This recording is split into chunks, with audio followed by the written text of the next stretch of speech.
We know, but we do not yet understand. Knowing and understanding are two completely different things. And I think I'm starting to get to the point where knowing just seems useless. Not useless, but knowing more. And that isn't to say that I don't have more to learn or that everyone doesn't have more to learn. But I think we all could get to a point where we know enough, but we do not yet understand the things that we know. For instance, I know that things are neither good or bad. Thinking makes them so, and I believe that. But it is clear to me that I do not yet understand that because of my actions and the way that I live and the things that I do. I know life is what we deem it to be, but my life seems to always be breaking. So clearly, I do not understand that. And that's why recently I've been spending an enormous amount of time journaling. And to me, journaling is basically meditation. I don't journal about my day, who I met, what I did. I journal about what goes on in here. I journal like Marcus Aurelius journaled. And maybe that's because that was my first introduction to journaling. So that's just how I thought you should do it. And I still think it is, but I know that not everyone journals like that.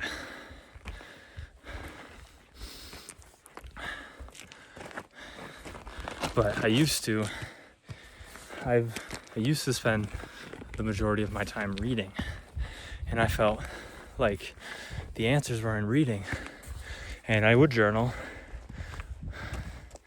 a lot, especially for I think the average person, but compared to how much I journal now, it's not, in comparison to reading, it's not even close. I now use reading as inspiration. And when I read something that inspires me, I don't hesitate to go to my journal and start writing.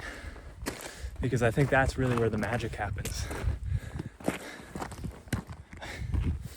Oh, if I'm hiking, I'm slipping. But yeah, I think that's where the magic happens. That's where things stick. That's where you start to understand more and know less. And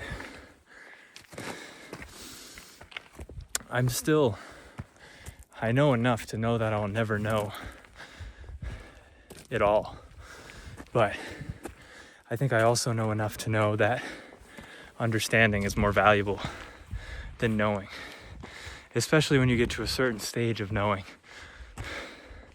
When I already believe I know so much that I need to know for a peaceful existence, for a fulfilling life. It gets to a point where more knowledge just inhibits you. It doesn't catalyst you to the next stage in life.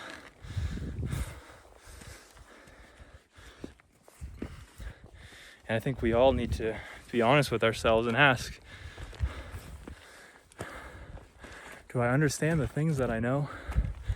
Because I think a lot of the times, we read something or someone tells us something or we see something and we're like, I know. But do we really know? Because I think real knowledge is understanding. And if you only partially know, then it's a superficial understanding of the true power that knowledge can provide you. I mean, just recently, Just to give you some background, it's a hut right there that I'm staying in tonight in the Austrian Alps, and I'm hiking hut to hut. And at one of the last huts I stayed at, I met a guy named Roger, and Roger was from London, and Roger was a good guy. But as I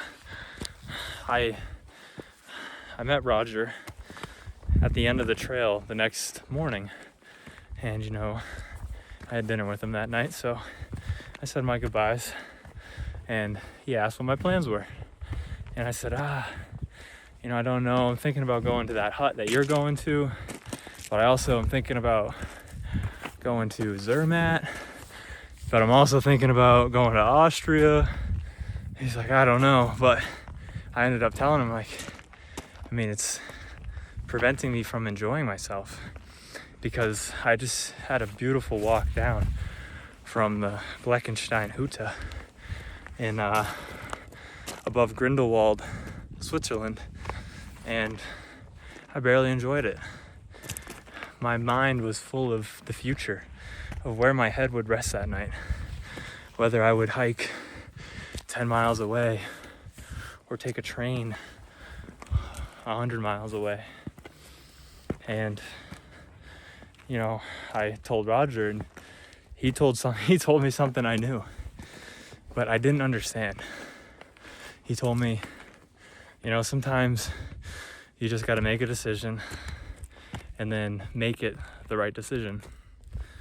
And it's so true. And it also reminded me of a quote Alex Hormozi has, where he says, the heaviest things in life aren't gold or silver, but unmade decisions. And that is so true.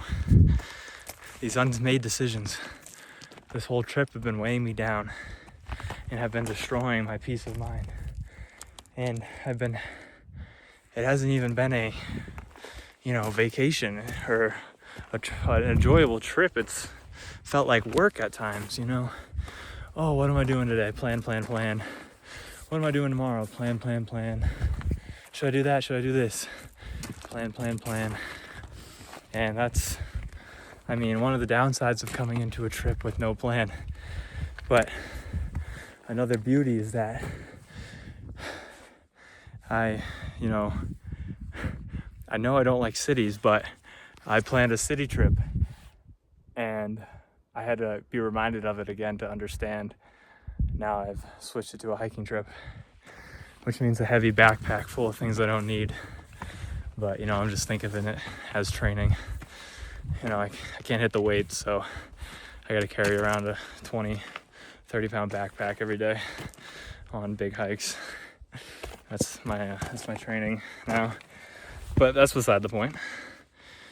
The point is that someone told me something I knew. And, you know, I could have sat there and said, yeah, Roger, I know. But I didn't. I sat there and said, wow, I know that, but I clearly don't understand it because my actions don't show it. And you know, as so often when we get profound insights, or, you know, we start understanding something that we only partially knew, it takes a second to click. It doesn't immediately click. I still ended up stressing away so much of that day. I still ended up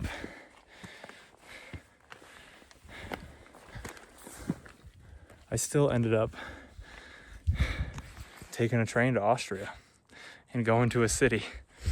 And it took me to be in the city again to realize how much I wanted to be in the huts. And I made a decision to come back. But that was just a story because, you know, it's easier for me to tell stories in my own life, especially when they just happen. And stories is how we remember things. So if you can tie that back to a story in your life, do it. Or if you want to remember my story, you're more than welcome. But if you're anything like me, and I'm not so prideful or egotistical to believe that we're so different,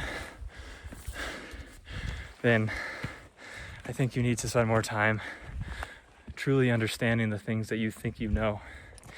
Because when you know things, but your actions don't reflect your knowledge, that's just a clear sign that you do not yet understand. And as I've said before, knowing is overrated. Understanding is the future. Quick side note, I recently just got ChatGPT, and I wouldn't say I was holding out against the AI revolution, but I didn't really see a benefit for me. But let me tell you, if you do not have ChatGPT, you are missing out. That thing literally knows everything. It's what I've always, this is a side note, so I'm sorry, but it's literally like what I've always wanted Safari to be. You know, I look up like, where can I get this obscure thing for cheap in this city near me within a 10-minute walk, and oh yeah, it needs to be in this size. And then ChatGPT is like, oh, you know, there's a inner sport, you know, 5-minute walk away from you that has it in this side, and oh look, it's on sale, good for you. And you're just like, how? I take pictures of things. Like earlier, I saw a marmot. I only know it's a marmot because I took a picture of it and asked ChatGPT what it was. But my main point was that, you know, ChatGPT knows everything. It knows so much. But what does ChatGPT understand? It doesn't understand why that's the right choice, why we care, why that's what we want. It just knows that's what it's being asked. It just recycles information. We are drowning in information, and we are starving for wisdom. And knowledge is information. Understanding is wisdom.